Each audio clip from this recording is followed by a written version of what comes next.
Whoever does this, then asking Allah, Allah will answer him.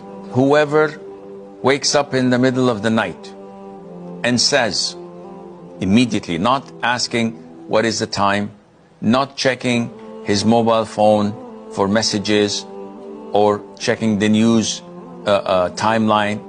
No, the first thing he says after opening his eyes, la-ilaha illallah wahdahu la Sharika lah, Lahu-lmulk wa-lahu-l-hamd, wa kullishai'in Qadir. Alhamdulillah, wa subhanal-lahi, wa la-ilaha il-lallah, wallahu akbar, wala hawla wala Quwata il-la-bil-lah. Then, after saying this, he says, "Oh Allah, forgive me."